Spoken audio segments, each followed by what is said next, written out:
Hi friends, welcome back to our channel. అందరూ ఎలా ఉన్నారు? బాగున్నారా? నేను బాగున్నానండి. ఈరోజు మళ్ళీ ఒక మంచి వ్లాగ్తో మేము ముందుకైతే వచ్చేసాను. ఈరోజు వినాయక చవితి వ్లాగ్ని షేర్ చేస్తున్నానండి. చాలా లేట్ అయిపోయింది, వినాయక నిమజ్జనం కూడా అయిపోయింది. కాకపోతే ఏంటంటే నేను ఇప్పటికీ ఒక 3 టైమ్స్ వీడియోని షేర్ చేద్దామని చూస్తూ ఉంటే టెక్నికల్ ఇష్యూస్ వస్తూ ఆగిపోతూ ఉందన్నమాట వీడియో. అందువల్ల కొంచెం లేట్ అయిపోయింది. అక్కడ మట్టి చూపిస్తున్నా అనమాట. మాది చిన్న బాల్కనీ అండి, ఎక్కువ మొక్కలు పెంచుకోవడం అయితే కుదరదనమాట. అందుకని కొంచెమే మట్టి తెప్పించాను. సెలెక్టెడ్ మొక్కలు అయితే పెడదాం అనుకుంటున్నా. ఈరోజు మా ఇంటిని కూడా చూపిస్తాను నేను మీకు. పిల్లలు పండగ రోజు కదండి, మార్నింగ్ లేట్గా లెగుస్తున్నారనమాట. ఇక సరే అనేసి ఇల్లంతా ప్రశాంతంగా ఉంది కదా, ఒక్కసారి మీకు చూపిద్దాము అన్నట్టు అనిపించింది నాకు. ఇది మెయిన్ డోర్ అండి. ఇలా ఎంటర్ అవ్వగానే హాల్ వస్తుంది. హాల్లో అయితే ఈ విధంగా నేను సామాన్లన్నీ కూడా పెట్టుకున్నాను. ఏంటంటే ఈ మంచం కూడా ఇక్కడ ఎందుకుందంటే మాకు సన్ షేడ్స్ అవి లేవండి.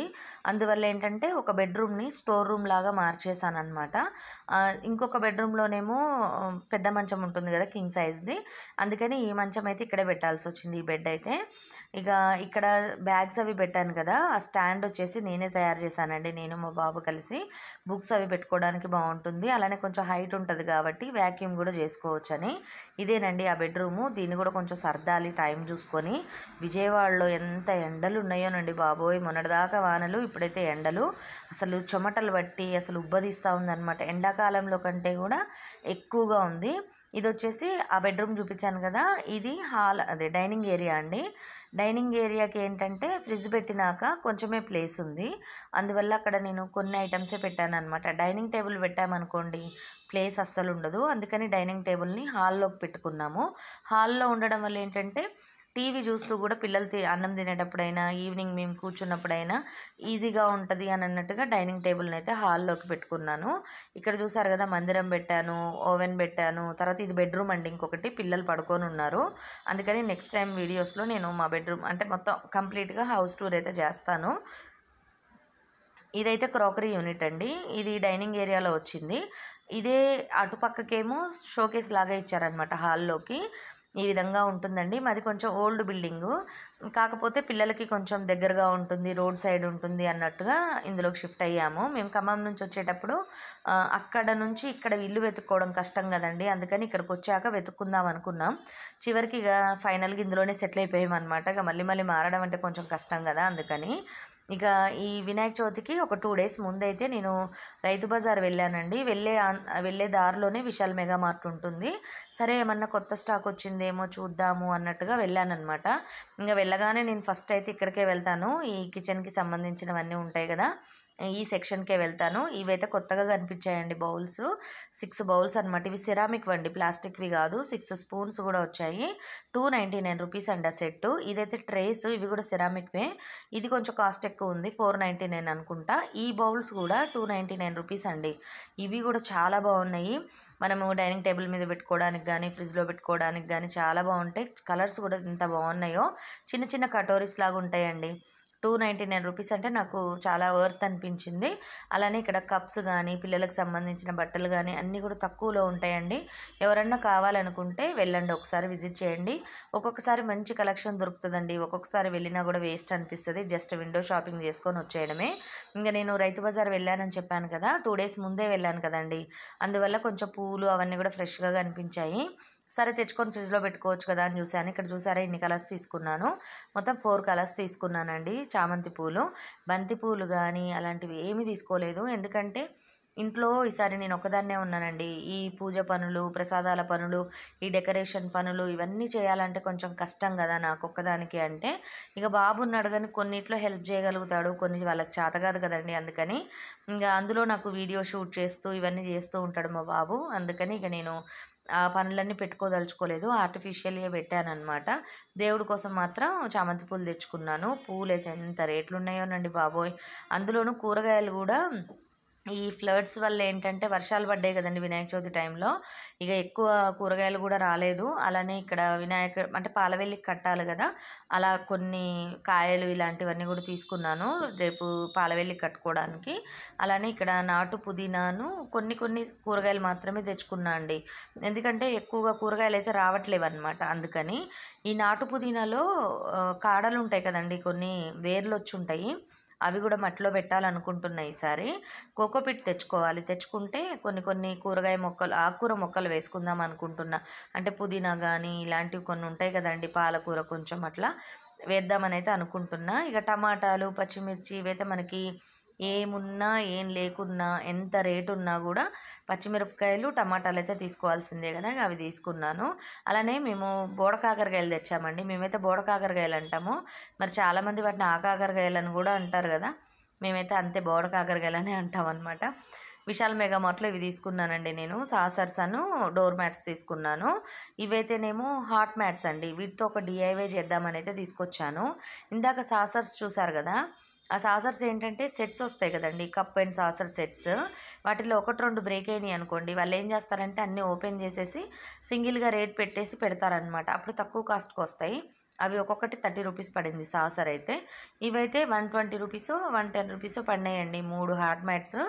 డిఐవై చేద్దాం అనుకున్నా. అలా అటాచ్ చేసి మనం బాల్కనీలో పెట్టుకున్నా కూడా మంచిగా ఒక ల్యాడర్ లాగా కనిపిస్తుందండి, చాలా బాగుంటుంది. ఇక ఇప్పుడైతే ఇది వినాయక చవితి మార్నింగ్ రోజు వ్లాగ్ అండి. ముందు రోజు నైటు ఇలా పూజకు సంబంధించినవన్నీ కూడా క్లీన్ చేసుకున్నాను. కొన్ని ఇంటి ముందు ఆల్రెడీ ముగ్గులు అవన్నీ వేసాను. నైట్ తడిగుడ్డ అదంతా పెట్టేసుకున్నాను కదా. మార్నింగ్ వచ్చేసి టీ పెట్టుకున్నాను. ఇక్కడ శనగపప్పు, అదే శనగలు, తర్వాత పచ్చిశనగపప్పు, అలానే మినప్పప్పు అవన్నీ నానబెట్టి ఉంటాను కదా, అవన్నీ కూడా టీ తాగిన తర్వాత స్నానం చేసేసి అవన్నీ వాష్ చేసి పెట్టుకుంటాను. ఈలోపు ఫస్ట్ టీ అయితే తాగుదామని చెప్పేసి టీ పెట్టేసుకున్నాను. ఎందుకంటే నేను ముందు రోజు నైట్ కొంచెం లేట్గా పడుకున్నానండి. మార్నింగ్ కూడా 7-7:30 దాకా లెగలేదన్నమాట. ఎందుకంటే హడావుడి పడిగినక నేను ప్రసాదాలు చేయాలి అని టెన్షన్ పెట్టుకొని హడావుడిగా లేసాను అనుకోండి, నాకు మైగ్రేన్ ఉందన్నమాట, తలనొప్పి. అది వచ్చిందంటే ఇక పనులు ఏం అవ్వవు అనమాట. అందుకని నేను కూల్గా పని చేసుకుంటూ ఇక టీ తాగేసి స్నానం చేసి వచ్చేసాను. కుక్కర్లో శనగలు పెట్టేశాను ఆల్రెడీ. ఇక టీ కూడా పెట్టుకున్నా. మళ్ళీ పత్రి అవి తెచ్చుకోవాలండి వెళ్ళి. ఈలోపు తనోజ్ కూడా లేచాడు, వీడియో తీస్తూ ఉన్నాడు అనమాట.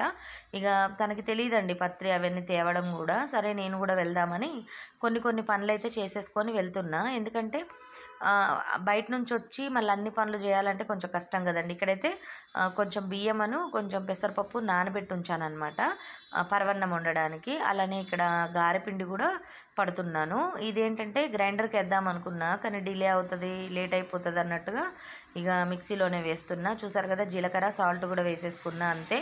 దీనిలో పచ్చిమిరపకాయలు కానీ అవి ఏమి వేయమన్నమాట. ఇక పండగలప్పుడు ఉల్లిపాయలు అయితే అసలు వాడం కదా, కాకపోతే ఇక వీటిల్లో ప్లెయిన్గానే చేస్తున్నా. ఇక్కడ చూసారా, కొంచెం వాటర్ వేస్తూ ఇలా మూతని తీస్తూ గినక మనం గ్రైండ్ చేసుకున్నాం అనుకోండి, ఎయిర్ ఫామ్ అవుతుంది అనమాట. అప్పుడు ఏంటంటే పిండి కూడా కొంచెం ఒదుగొస్తుంది, అలానే మంచిగా ఫ్లఫీగా వస్తుంది అనమాట. దానివల్ల గారెలు కూడా గట్టిగా ఉన్నట్టు కాకోకుండా మంచిగా వస్తాయి. తినే సోడా కలపాల్సిన అవసరమే ఉండదండి. చాలా బాగుంటాయి అన్నమాట ఇట్లా ఉత్తగా ప్లెయిన్గా చేసుకుంటే. అలానే కొన్ని టిప్స్ కూడా ఉంటాయండి గారెలు మంచిగా రావడానికి. అట్లా టిప్స్ని కనుక ఫాలో అయ్యామంటే కొంచెం పిండితో కూడా ఎక్కువ గారెలు వస్తాయి అన్నమాట. అలానే ఆ పిండి పట్టేసిన తర్వాత ఇప్పుడు నేను మళ్ళీ కొంచెం కరివేపాకు, పచ్చిమిర్చి, అల్లము, జీలకర్ర వేసి మసాలా వడలు ఉంటాయి కదా, అవి కూడా చేద్దాం అనుకుంటున్నా. ఎందుకంటే శనగపప్పు నానబెట్టానండి, పచ్చిశనగపప్పు. కొంచెమేమో పూర్ణాల కోసమని కుక్కర్లో పెట్టేశాను ఆల్రెడీ. ఇదిగోండి కొంచెం పప్పు తీసాను బయటికి. ఇదైతే ఏంటంటే ఇట్లా కొంచెం స్పైసీగా వడలు చేస్తే బాగుంటుంది కదా అన్నట్టుగా ఈ విధంగా చేస్తున్నాను అనమాట. దీనిలో కూడా వెల్లుల్లిపాయ కానీ ఉల్లిపాయ కానీ ఏమీ వేయలేదు. ఇలా కచ్చా పచ్చాగా తీసేసుకొని మనం వడలు వేసుకోవడమే అనమాట. ఇలాంటి పండగల టైంలో ఏంటంటేనండి ఒకే పప్పుతో 2-3 వెరైటీస్ చేసామనుకోండి కొంచెం ఎక్కువ ప్రసాదాలు అయినట్టు ఉంటుంది కదా. వినాయక చవితి అంటేనే ప్రసాదాలు. తిన్నా తినకపోయినా కొంచెం క్వాంటిటీలోనైనా సరే ఎక్కువ వెరైటీస్ అయితే చేసుకోవాలి మ్యాక్సిమము. అంటే చేతనైతేనే లేండి, చేత కాకుండా అయితే చేయలేం కదా. ఇదిగోండి ఈ విధంగా పిండిని అయితే కొంచెం గట్టిగానే పట్టి పక్కన పెట్టుకోవాలి. నేనైతే తినే సోడా కానీ అలాంటివి ఏమీ కలపలేదండి. మీరు కావాలనుకుంటే ఎప్పుడన్నా మసాలా వడలు చేసుకోవాలంటే కొంచెం తినే సోడా వేసుకుంటే ఏంటంటే లోపల పిండి పచ్చిగా కాకుండా కొంచెం పొంగుతుంది అనమాట, బాగుంటుంది. ఈలోపు తనోజ్ అయితే వెళ్ళి ఫ్రెష్ అవుతూ ఉంటే నేను ఇక్కడ పూజ దగ్గర కొన్ని అంటే నిత్య దీపారాధన చేసుకుంటాం కదండి, దేవుడి దగ్గర దీపం వెలిగించాలి కదా. ఫస్ట్ ఇక దానికి ఏర్పాటు చేసుకుంటున్నా. ఆ తర్వాత వినాయకుడికి పత్రి అవన్నీ తీసుకొద్దామని అయితే ఇక బయలుదేరాలన్నమాట. ముందు ఇవి చేసేసి ఈ లోపుగా వెళ్ళొచ్చేసాం కూడా. ఇక వచ్చేసిన తర్వాత అక్కడ వీడియో షూట్ చేయలేకపోయానండి, హడావుడి ఉంది బయట. ఇంకా వచ్చిన తర్వాత వినాయకుడిని అయితే ఈ విధంగా పెట్టేసి కొంచెం పూలు అవన్నీ అలంకరించేసి దేవుడికి దగ్గర కూడా అన్ని దీపాలకి సంబంధించినవన్నీ పెట్టేసుకొని ప్రసాదాలు ఒక పక్క నుంచి చేస్తూ ఇంకొక పక్క నుంచి అయితే పూజ స్టార్ట్ చేసుకున్నాను. అలానే ప్రసాదాల్లో కూడా ఏమేమి చేశానో కూడా చూపిస్తాను నేను మీకు. నేనైతే ఈ విధంగా సింపుల్గా చేసుకున్నానండి పూజా మందిరంలో కూడా ఇంతకుముందు ఎక్కువ ఫొటోస్ ఉండేవండి, అవన్నీ కూడా తీసేసాను. కొన్ని ఒకటే ఫోటోని కొంచెం పెద్దగా అన్నీ వస్తాయి కదా, అలా పెట్టుకున్నాను. ఇక్కడైతే వారాహి అమ్మ విగ్రహము, అలానే ఇదిగోండి పాపం మా బాతులు వాయిస్ కూడా పెట్టాను వినండి. పాపం ఇవి కూడా పొద్దున్న నుంచి మా బిజీలో ఉన్నామా, కొత్త వాటర్ వేసి నూక వేసామంతే, ఫుడ్ పెట్టలేదు వీటికి, ఇవి అరుస్తూ ఉన్నాయి అనమాట. మేము కనిపిస్తే చాలు పాపం అరుస్తూ ఉంటాయి. ఇవి కూడా ఈ రూమ్లోనే ఉంటాయండి, ఇటు పక్కకు ఉంచుతాము. బయట పెడితే ఏంటంటే పిల్లులు ఏమన్నా వస్తాయేమో అన్న ఉద్దేశంతో బయట అయితే పెట్టట్లే, వాటిని ఇంట్లోనే మెయింటైన్ చేస్తున్నాను. తెచ్చుకున్నాం కదండి, ఇక వాటి మీద ప్రేమ అంతే. ఇక ఇప్పుడైతే ఇక్కడ మామిడికాయ పులిహార చేస్తున్నా అండి. ఎప్పుడు నిమ్మకాయ చింతపండు చేస్తూ ఉంటాం కదా, రైతు బజార్ వెళ్ళాను కదా మొన్న, వెళ్ళినప్పుడు మామిడికాయలు కూడా తెచ్చానమాట. ఇక మామిడికాయ పులిహార అంటే మీ అందరికి తెలుసు కదా, మేమైతే ఏంటంటే పచ్చిది వేయమండి, మామిడికాయ దాన్ని తురిమేసి కొంచెం వాటర్ పోసి ఉడికిచ్చాము, కొద్దిగా ఉప్పు పసుపు వేసి. తర్వాత ఇదిగోండి తాలింపు, మనము పులిహారకి ఎలా అయితే తాలింపు చేసుకుంటామో పల్లీలు, పచ్చిశనగపప్పు, తాలింపు గింజలు, పచ్చిమిర్చి, ఎండుమిర్చి, కరివేపాకు, ఇంగువ, పసుపు, మిరియాల పొడి ఇలా అన్నీ వేసేసుకొని తర్వాత ఏదైతే మనకి ఆ పేస్ట్ ఉంటుందో ఉడికించిన మామిడికాయ పేస్టు, ఆ పేస్ట్ని వేసి కలుపుకొని కొంచెం సాల్ట్ వేసుకొని తాలింపును కలిపేసుకోవడమేనమాట పులిహార. చాలా సింపుల్గా చేసేసుకోవచ్చు. ఇలాంటి టైంలో ఏంటంటే పిల్లలు కూడా ఇష్టంగా తింటారు. మామూలు టైంలో చేస్తే వాళ్ళకి చింతపండు పులిహారనే ఇష్టం అవుతుంది కదా. అలానే ఇలా మనము పునాసకాయలు దొరుకుతూ ఉంటాయి కదండి, వాటిని ఇలా పేస్ట్ చేసి మనము ఫ్రిడ్జ్లో పెట్టుకుంటే కూడా ఎప్పుడన్నా మామిడికాయ పప్పులో కానీ లేదంటే చింతపండుని వాడుకునే ప్లేస్లో ఈ మామిడికాయ గుజ్జును వాడుకోవచ్చండి. ఉప్పు పసుపు వేసి ఉడికించి డీప్ ఫ్రిడ్జ్లో పెట్టుకోవాలి.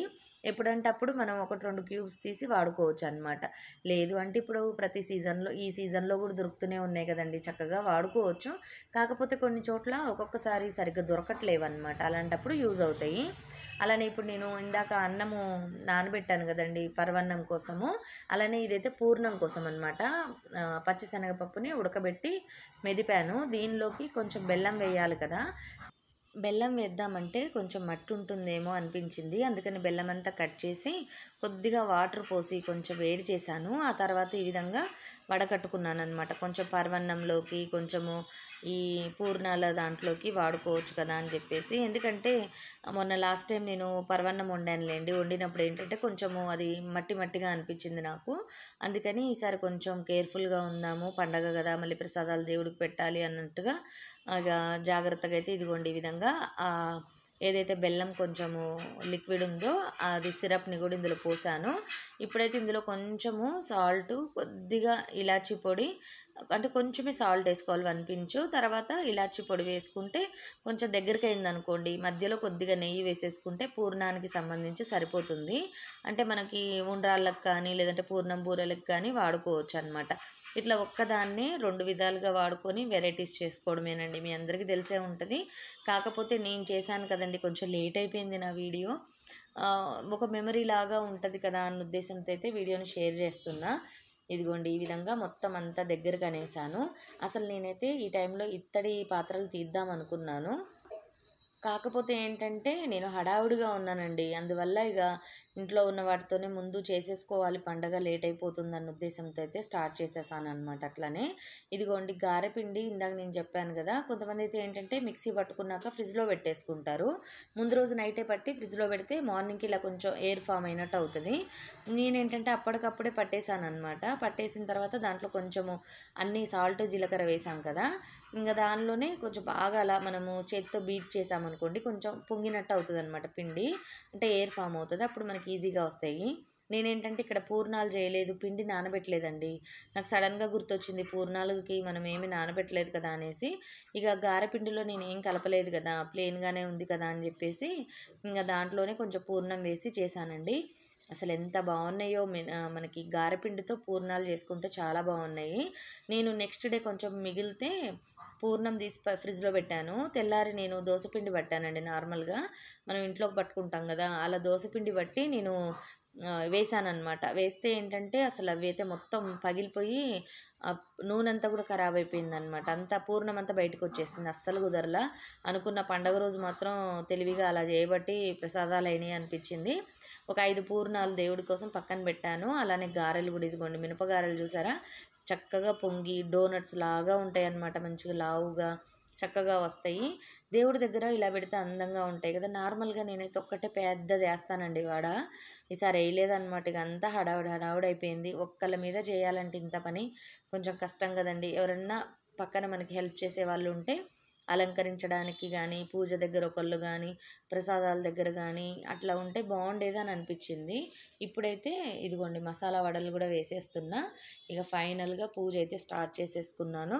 ఈ విధంగా నా వినాయక చవితి అయితే చేసుకున్నానండి. పండగ మనం ఖచ్చితంగా మనకు చేతనైనంతలో ఏదో ఒకలాగా కనీసం ఒక కొబ్బరికాయ కొట్టైనా సరే వినాయకుడిని పెట్టుకోవాలి, అంతేగాని వదిలేయకూడదు అన్న సిద్ధాంతం అనమాట. మా అత్తయ్య వాళ్ళు అస్సలు వదలరు. ఆమెకి ఎంత బాగోలేకపోయినా కూడా చేస్తూనే ఉంటుంది. ఇంకా వాళ్ళ ఇంటి తరపున కాబట్టి నేను కూడా పెట్టాలి కదండి. చేతనైనా చేతకాపోయినా ఎవరున్నా లేకపోయినా ఇట్లా సింపుల్గానే చేసుకోవాలన్నమాట. ఈ విధంగా అయితే సెలబ్రేట్ చేసుకున్నాను వినాయక చవితిని. ఎలా ఉంది ఏంటి, వీడియో నచ్చిందా? నచ్చినట్టయితే తప్పకుండా లైక్ చేయండి. మరిన్ని మంచి వీడియోస్తో మేము ముందుకు రావడానికి నాకు కొంచెం మోటివేషన్ అయితే వస్తుంది. ఇదిగోండి ఈ విధంగా అయితే పక్కకి కొంచెం ముందుకని వినాయకుడిని అయితే పీట మీద కూర్చోబెట్టేశాను. ఇదిగోండి బుక్స్ పెట్టుకున్నారు పిల్లలు. ఇదిగోండి ప్రసాదాలు, అన్నము ముద్దపప్పు కూడా వండానమాట. ఇంతే friends, bye bye, see you, have a nice day.